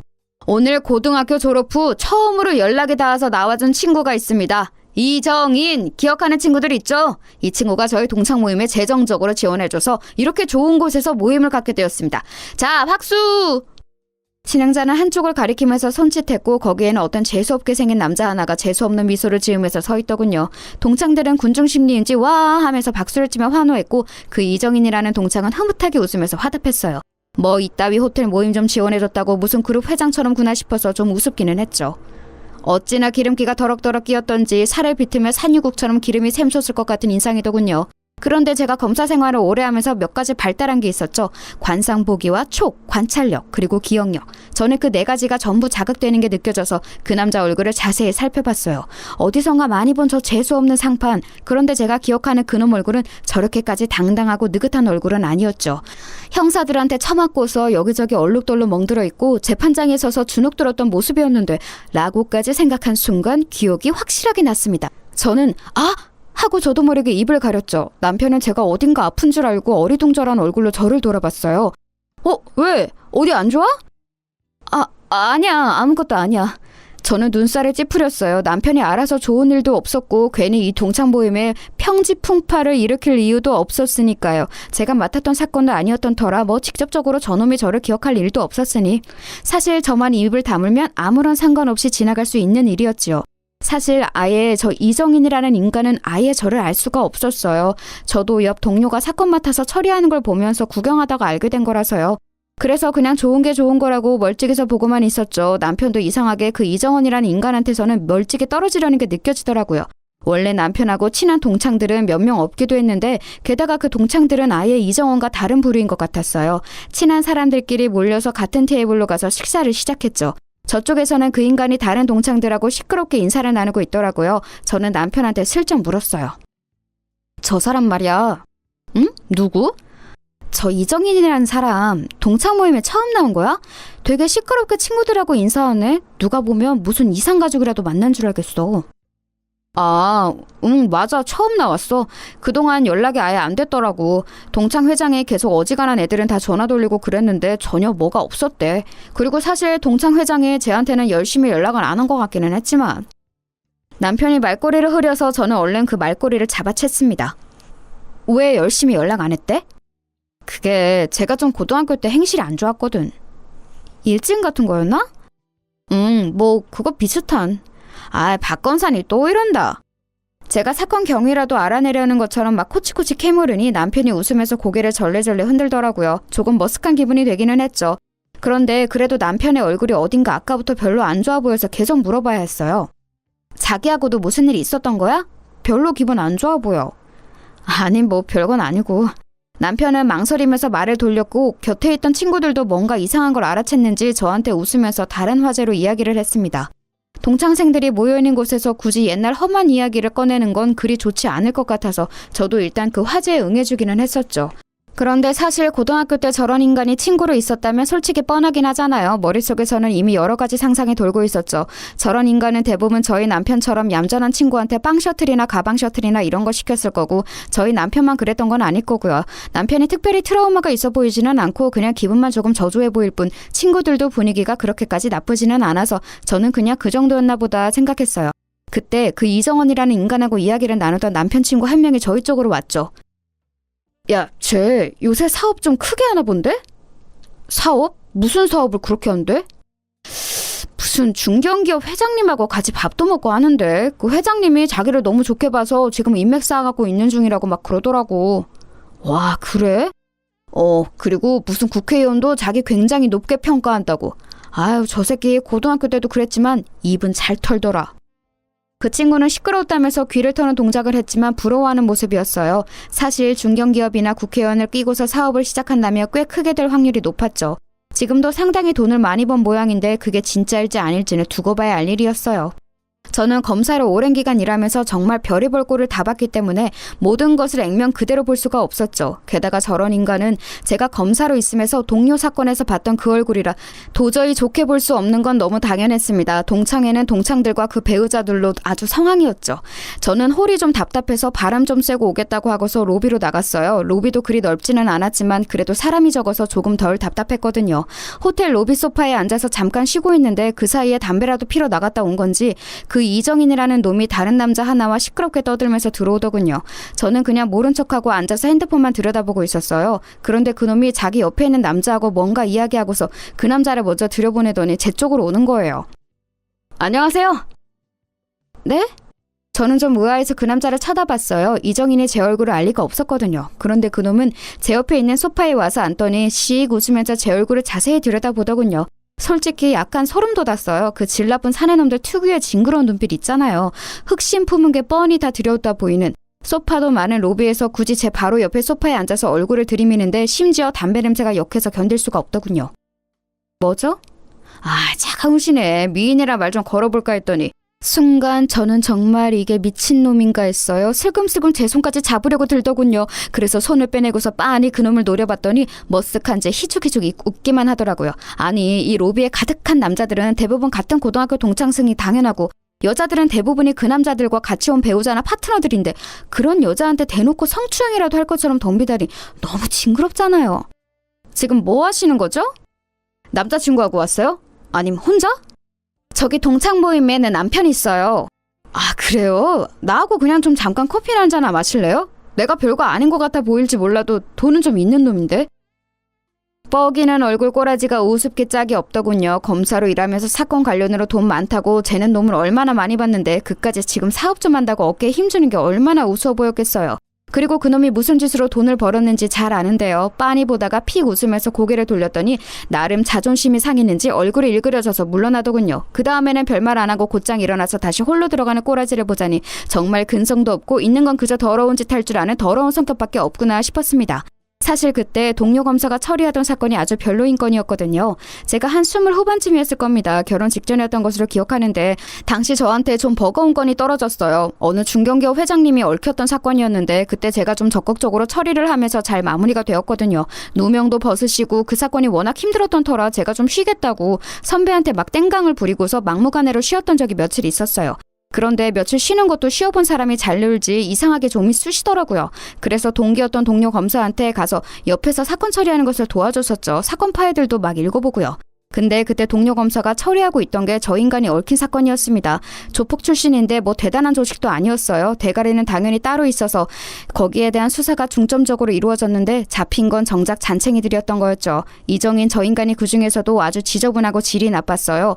성매매 업소 운영을 하면서 심지어 그 불법 업소에서 손님으로 온 남자들 등까지 처먹으면서 사기로 돈을 2배씩 벌던 놈이었죠. 업소에 손님을 받겠다고 약속받아 불러내고서는 미성년자를 내놔서 그걸로 손님한테 협박을 하든가 아니면 아가씨 없이 그냥 빈 오피스텔로 불러들여서 몇 대 패고서 돈만 갈취하고 돌려보낸다든가 심지어 업소 아가씨들은 일을 2배로 뛰게 하면서 정작 돈은 조금도 주지 않고 오히려 빚만 집어서 흉한 일도 일어나고 했던 그런 인간이었어요. 사실 뭐 성매매 업소만 운영하는 조폭 정도면 그래도 흔한 편인데 저렇게 손님 등까지 처먹는 인간은 그 중에서도 악질인 편이라서 신기할 정도였죠. 사진을 보는데 동료 검사가 그러더라고요. 야, 얘 봐라. 그런 짓 하게 생기지 않았냐? 동료 검사는 당시 일이 많아서 거의 죽어가는 것처럼 생기가 사라지고 있었는데도 그 소리를 들으니까 너무 웃기더라고요. 아니 근데 정말 그런 짓 하게 생긴 놈이기는 했어요. 왜 문신 잔뜩 있고 기름기 엄청 많은 타입 있잖아요. 쟤는 진짜 잔잔바리로 지저분한 짓은 혼자 다 했더라. 일순월이 시장에서 하면서 돈 못 갚은 사람들 괴롭히고 다니는 잔챙이 짓도 지가 하고 무슨 노래방 도우미들 수급하는 짓도 지가 하고 도우미들하고 놀던 남자들 사진 찍어서 협박도 하고 하여간 상상할 수 있는 모든 등신 같은 짓을 지가 혼자 다 하고 다녔어. 돈 욕심이 많은지 그러고서 돈은 지가 다 먹어서 밑에 해바리들이 제일 싫어 죽으려고 하더라. 형님 취급도 안 하고 싶어해. 동기 검사가 하는 말마다 웃기더라고요. 아니 조직 폭력배로 살아온 인생들이 얼마나 하급인지 누구보다 잘 아는 게 저희 검사들일 거예요. 그런데 거기에서도 제일 하바리에 심지어 부하들까지도 사람 취급 안 하는 놈이라니 알만하잖아요. 저는 사진을 보면서 다시 한번 감탄했죠. 아 그래 진짜 그렇게 생겼다. 동료 감사가 낄낄대다가 힘없이 대답했어요. 이 새끼 분명히 빵 살다 나와도 또 이상한 짓 할 거야. 뭐 징역도 몇 년 안 받겠지. 하여간 이런 새끼들 진심 너무 짜증나. 신분 세탁하고서 잘 먹고 잘 살려고 얼마나 노력하겠냐? 신분 세탁 걸리기만 해봐. 아주 조사버릴 테니까. 그때 동료 검사하고 저하고 웃으면서 수다 떠는 게 기억납니다. 그러니까 이정원 요놈 새끼가 그때 우리가 말하던 신분 세탁하고서 잘 먹고 잘 살려고 죽을 둥 살 둥 노력하는 그 짓을 하고 있다는 거였어요. 솔직히 배알이 뒤틀리더라고요. 사업은 신뢰가 중요한데 분명히 그 중견기업 회장이나 국회의원이 누구더라도 저놈이 저질 조직폭력배 출신이라는 걸 알면 엄마 뜨거라 하고 천리만께 도망갈 게 뻔한데 말이죠. 누구인지만 알면 제가 그쪽으로 말 전할 인맥은 얼마든지 있는데 하지만 뭐 거기까지 발을 들이고 싶은 생각은 없었어요. 일단 남편 동창 모임이 시끄러워지는 걸 바라지도 않았고 심지어 거기에 제가 엮이고 싶지는 않았어요. 이정원 그놈이 잡히거나 망하더라도 다른 일로 그래야 했죠. 저는 화장실에 들러서 대충 메이크업을 손질하고 머리도 다시 만진 이후에 홀로 들어갔어요. 이리저리 홀을 둘러보는데 남편은 여전히 함께 있던 친구들과 있더군요. 인원이 늘어나서 서너 시던 일행이 67쯤이 된 것 같았어요. 저는 약간 미소를 띄운 채로 남편의 곁으로 다가가서 그 곁에 앉았죠. 소파에 푹신하게 앉는 그 순간 저는 건너편에 있는 기름기 흐르는 얼굴을 보고서 깜짝 놀랐어요. 이정인이 그 자리에 있는 거였죠. 이정인도 좀 놀란 눈치로 저하고 남편을 번갈아 봤어요. 뭐야 김진석, 너 이렇게 예쁜 와이프가 있었어? 인사해 자기야. 그 동창인 이정원이고 이쪽은 내 와이프. 저는 로비에서의 일이 없었던 것처럼 활짝 웃으면서 반갑게 인사를 했어요. 이정희는 징그럽게 웃으면서 악수를 위해 제 손을 잡고서는 한참이나 꼼지락대다가 시간이 흐르고서야 손을 떼더군요. 어찌나 징그럽던지. 거기다가 악수함답시고 제 손을 잡고 손바닥을 손가락으로 긁더라고요.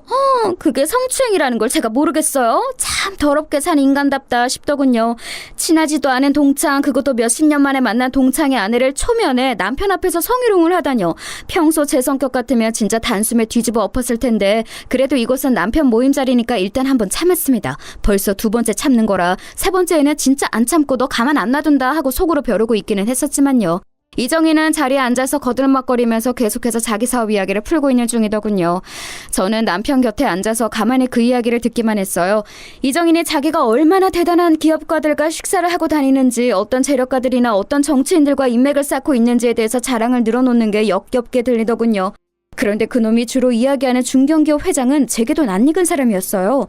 바로 제가 예전에 사건 해결 당시 저 덕분에 누명을 벗게 되어서 요즘까지도 자주 연락하고 가끔 저와 식사도 하시는 분이었죠.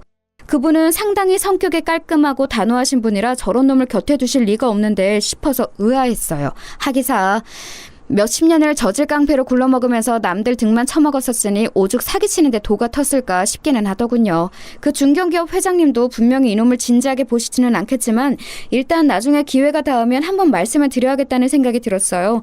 저놈이 만난다는 국회의원도 가만 들어보니 그 회장님 인맥으로 만나게 된 사람인 것 같았고요. 너 잘 걸렸다 싶어서 저는 그 자리에서는 그냥 입 다물고 얌전히 있었어요. 아니, 얌전히 있으려고 했다는 게 정확하겠네요. 별다른 일이 없었다면 그 자리는 그대로 파했겠지만 곧 이정인이 저한테 몸을 돌리고서는 고개를 쭉 빼더군요. 재수씨, 그거 알아요? 야, 진석아, 너 그거 이야기했어? 뭘 이야기해? 우리 와이프 내 친구들 잘 몰라. 아, 그럼 이야기 안 했겠구나? 너 쪽팔려서 말 못하긴 했겠다. 그놈은 남편을 한껏 비우는 듯한 얼굴로 말했어요. 남편은 순간 화가 울컥 치미는 얼굴이었지만 원체 순한 사람이었기 때문에 한 번 꾹 참는 얼굴이었죠. 저도 남편이 여기서 나가서는 건 바라지 않았어요. 대체 무슨 소리를 할지 궁금하기도 했고요. 재수씨, 진석이 이 새끼 제 꼬봉이었어요. 고등학교 때 어찌나 말을 잘 듣던지. 그렇게 말하면서 천박하게 이를 데 없이 낄낄거리고 웃더군요. 솔직히 남편의 성향이라든지 이정원 이 새끼의 존재를 알게 되면서부터 고등학교 때 당연히 그랬으리라 생각은 했어요. 그래서 놀랍지도 않았죠. 다만 제가 놀라웠던 건 그걸 와이프 앞에서 말하는 저 멍청한 머리였어요. 꼬봉이라는 게 뭔지 알아요? 아, 여자들 잘 모르지? 여자 고등학교에도 양아치 정도는 있죠? 근데 남고는 달라요. 재수씨, 센 남학생들이 샌님들 다 끌고 와서 심부름 시키는 거, 여기 이 진석이가 내 말을 참 잘 들어줬지. 그치 진석아? 그만해라. 너 좀 많이 마신 것 같다. 실제로 그놈은 술이 꽤 취한 것 같았어요. 하지만 술은 마셨다고 해도 분명히 제정신인 건 너무도 나도 다 아는 사실이었고 저 역시도 그냥 그대로 넘어가줄 생각은 없었죠. 다른 건 몰라도 제 배우자인 남편을 조롱하고 악담한다는 사실을 그냥 두고 볼 수는 없잖아요. 그래서요. 계속해 보시죠. 제가 차가워진 것도 별로 상관하지 않는 건지 아니면 아는 척도 안 하는 건지 이정환 그놈이 계속 얼굴을 제 쪽으로 기울이고서는 짓거리더라고요. 체육 시간에 창고 끌고 가서 내가 꿀려놓고서 짖으라고 하니까 진짜 짖더라고. 재수씨, 심심하면 남편한테 한번 짖으라고 해봐요. 얼마나 잘 짖는지 알아? 정말 개 같거든. 아니 이렇게 예쁜 와이프를 학창시절 내 앞에 서지도 못하던 진서이가 데리고 있다니 좀 아쉽네.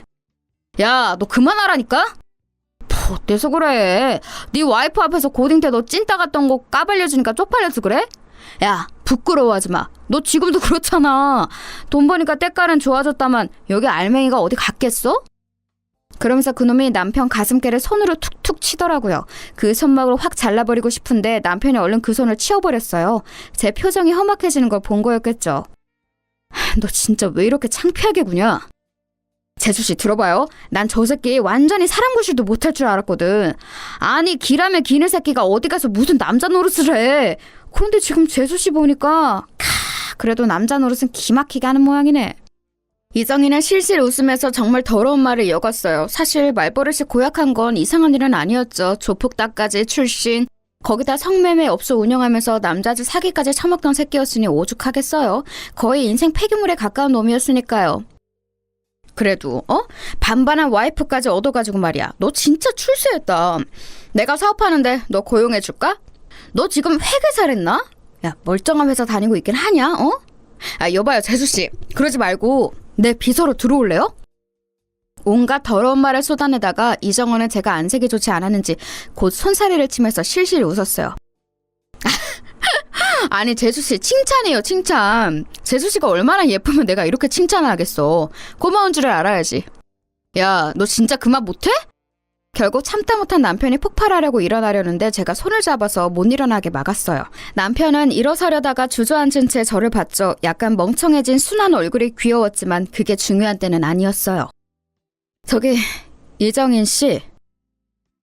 왜요 재수씨? 지금 보니 목소리도 예쁘네. 저는 검사 생활을 오래 하면서 저런 놈들 성향을 잘 알았어요. 여자 보고 예쁘다고 하는 게 정말 예뻐서가 아니라 좀 기가 세 보이는 여자를 눌러서 기선제압을 하고 넌 그냥 내 눈요깃거리나 되라는 메시지를 주는 거였죠. 정말 우습게 짝이 없더군요. 명함 좀 줘봐요. 명함? 왜? 나한테 나중에 연락하게? 그놈이 비실비실 웃으면서 저한테 명함을 꺼내 내밀더군요. 그걸 받고서 저는 백 속에서 제 명함을 찾아 대충 그 앞에 던져주고서 핸드폰을 꺼내서 전화를 걸었죠.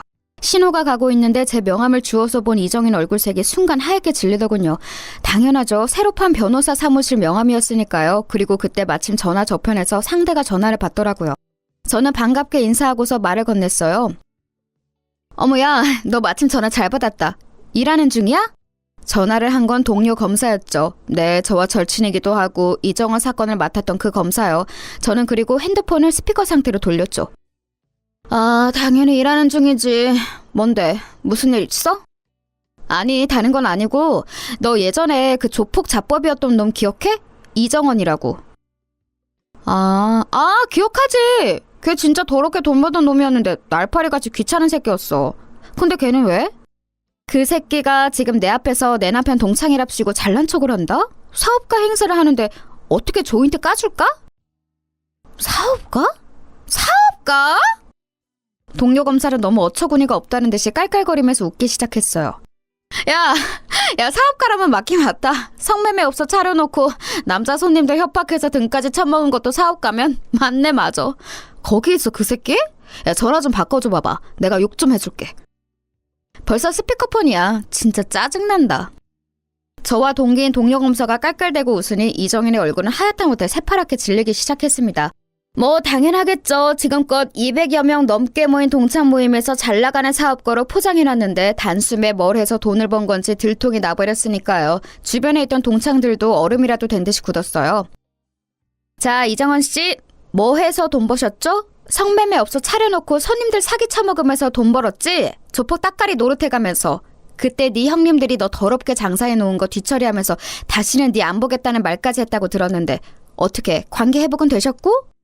제가 웃으면서 그렇게 말하자 핸드폰 건너편에서 제 동기가 같이 깔깔대면서 웃더군요. 그리고 이정원 듣고 있죠? 아직 여자 남아서 그걸 해결되려면 시간 걸리는 거 알고 있는 거지? 금방 다시 빵 들어가게 될 거예요. 조금만 기다려. 남편은 설마 이런 상황이 있었을 줄은 상상도 못했는지 그 소심한 사람이 얼굴이 창백했어요. 저는 남편 어깨를 끌어안고서 그놈을 노려봤죠. 함부로 다른 사람 건드리는 거 아니야. 알겠어요? 일부러 부드러운 어조로 달래는 것처럼 말하고 저는 전화를 끊었어요. 이정인의 얼굴이 울그락불그락하기에 친절하게 한마디를 더해줬죠. 그 친하시다는 중견기업 회장님, 나하고 꽤 자주 만나는 분인데 당신 이야기 좀 해봐야겠어요. 재미있겠네요. 순간 숨이 막히는지 이정인의 얼굴이 파랗다가 순간 시뻘개지더군요. 그놈은 갑자기 바닥에 무릎을 꿇고서는 제 앞에 엎드려서 싹싹 빌기 시작했어요. 아닙니다, 재수씨. 그게 아니라... 누가 당신 재수씨야? 변호사라고 불러. 네, 변호사님 죄송합니다. 정말 죄송합니다. 제가 진석이를 모욕하려던 게 아니라요. 그러니까... 오늘 나한테 성희롱한 것만 걸어도 걸릴 텐데 지금 동기 이야기 들었지? 아직도 해결 안 된 문제들 있는 것 같던데 내 동기 겪어봐서 알겠지만 성격 별로 안 좋아요. 한 번 걸리면 안 놔주는 검사야. 그리고 이런 짓까지 하고 다니는 거 알았으니 더 안 놔주겠지? 재미있겠네. 아닙니다. 정말로 죄송합니다. 예전에 하던 짓은 정말 그냥 다 접었어요. 아무것도 안 남았습니다. 지금 뭐 남은 건 예전 형님들이 저한테 뒤집어 씌우려는 것뿐이에요. 전 이제 정말 다 죗값을 치렀습니다. 그놈은 아주 필사적으로 외치더군요. 그러거나 말거나 알게 뭔가요? 주변을 둘러보니 분위기가 아주 끝내주더군요. 여전히 홀에 우아한 재즈 음악은 흐르고 있는데 그 넓은 홀에서 사람들이 전부 굳어서 저희를 보면서 수군대고 있었어요. 호텔의 서버와 직원들도 멀쩡한 척 움직이고는 있는데 시선이 전부 저희한테 와 있다는 게 당연히 노골적으로 느껴졌죠. 하지만 뭐 제가 잘못한 것도 아니고 범죄자 하나가 멀쩡한 사람들 노는 곳에 끼어들어와 깽판 놓으려다가 잘못 걸린 건데요 뭐. 주변이 다 멈춰서서 분위기가 어수선한데 사실 뭘 먹을 기분도 아니고 괜히 남편만 민망해질 것 같아서 저는 그냥 남편을 끌고 일어섰어요. 그럼 이정인 씨, 알아서 잘 수습하시고 저는 이만 저희 남편 데리고 가볼게요. 저는 짜증스러움을 그리 감추지도 않고 그놈한테 그렇게 말하고서 곧장 홀을 나왔어요. 남편은 멈칫거리면서도 제 뒤를 따라 나오더군요. 남편 주변에 있던 친구들도 입만 벌리고서 쳐다보느라 아무도 저희를 말리지 않았어요. 이정은 그놈만 어떻게든 저를 잡아보려고 했지만 제 심기를 거스를까봐 이도저도 못한 채로 무릎을 꿇고 있더라고요. 좀 짜증나면서도 웃기잖아요. 집에 오는 차 안에서 남편이 저한테 망설이는 목소리로 물어봤어요. 아니, 어떻게 된 거야? 자기가 어떻게 쟤를... 그리고 자기 동기가 어떻게... 저는 그래서 뭐 숨길 일도 아니니 대놓고 지난 사정을 남편한테 말했죠. 남편은 고개를 저으면서 막 웃더라고요. 사실 고등학교 다닐 때 남편은 그놈한테 꽤나 시달림을 당했다고 하더군요. 평범하고 소박한 집안에서 얌전한 모범생으로 컸던 남편은 고등학생이나 되어서 반 친구한테 괴롭힘을 당한다는 말을 차마 지배할 수가 없어서 그냥 고등학교 동안 그 괴롭힘을 묵묵히 견뎠다고 했어요. 담배를 피우는 놈이라서 담배빵도 당하고 담배 셔틀, 빵 셔틀 안 당한 게 없더라고요. 남편은 진짜 힘들었다고 하면서. 그런데 오늘도 자기를 괴롭히러 그놈이 또 온 줄 알았다고 했어요. 그게 맞기는 했을 거야. 저런 놈들 순하고 좋은 사람 냄새는 기막히게 맡아서 그런 사람만 집중적으로 괴롭히거든. 제 말에 남편은 좀 오싹한 듯한 표정을 했죠. 사실 저렇게 야비하고 비열한 잔챙이 놈들 특징이 평상시 성격 좋고 순한 사람들만 골라서 괴롭히는 거예요. 온순한 사람들은 곁에 있기 정말 좋은 이들이지만 동시에 이런 괴롭힘이 아주 약한 면도 있죠. 그래도 남편 곁에는 제가 있어서 참 다행이라는 생각이 들더라고요. 그런데 남편의 이야기를 듣고 보니 그냥 동창 모임에서 망신을 준 정도로는 제 분이 안 풀렸어요.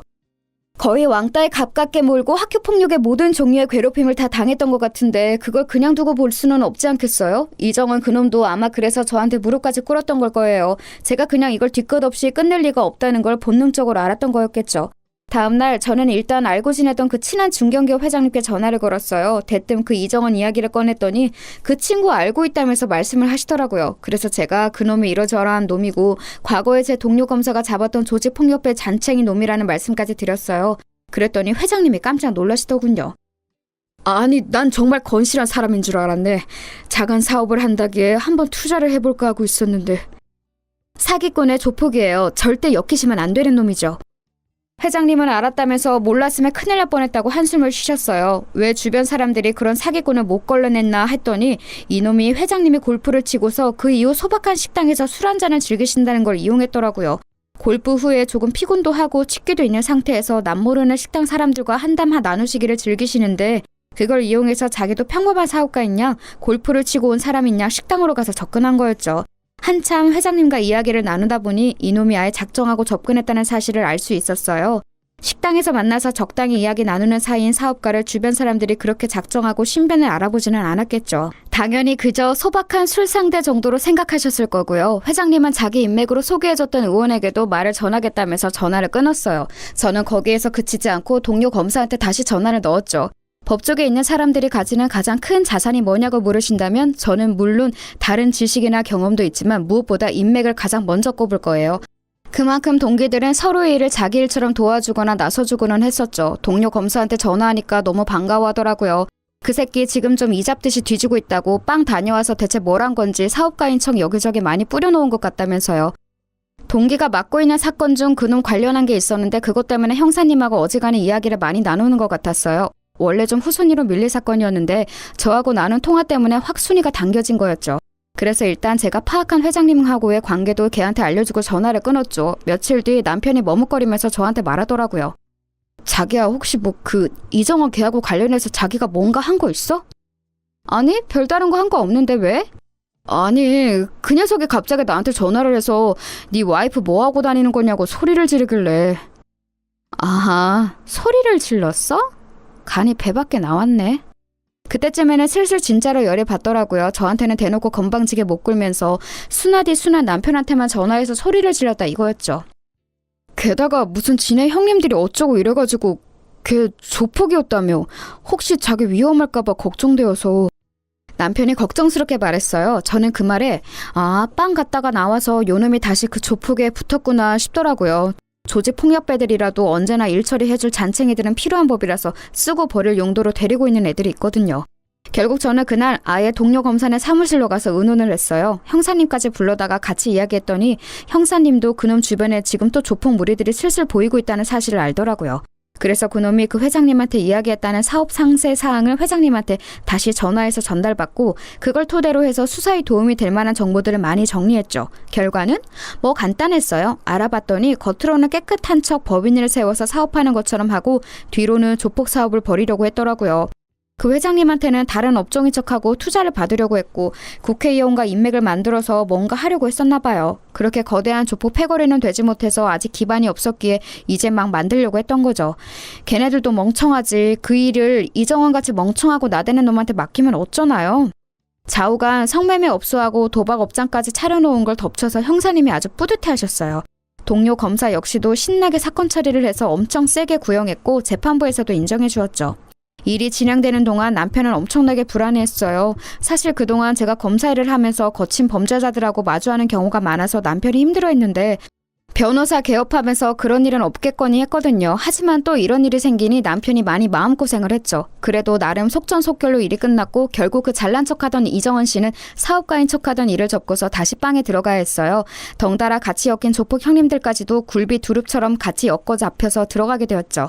일부러 동료 검사와 형사님이 같이 이 모든 일의 시초가 이정원이라는 사실을 그 조폭 패거리들한테 흘려서 아마 감옥에서 나와도 제가 아니라 그 형님들을 걱정해야 할 거였어요. 그런데 사실 이 일의 시작이 이정원이었던 건 맞죠. 뭐 일단 그놈이 처음부터 멀쩡하게 굴었다면 제가 괘씸하게 여겼을 일도 없었을 거고 나름대로 평화롭게 그 불법적인 사업이라는 걸 조금 더 오래 추진할 수 있지 않았을까요? 조폭들이 점잖은 척 합법의 가면을 쓰고서 법인까지 세우려고 아주 작정을 하고 있었는데 그걸 이정원이 나댄 바람에 말아먹었으니 나중에 출소하고서 혼쭐이 나도 그럴 만하죠. 하지만 그 덕분에 저희 동기인 동료 검사가 뿌듯하게 사건을 처리했고 남편의 고등학교 시절에 대해서 소소한 복수도 했으니 만족합니다. 소소하다고 하기에는 꽤 큰 복수가 되기는 했지만요. 제 사연은 여기까지입니다. 들으실 때 작게라도 즐거움이 되셨다면 좋겠어요.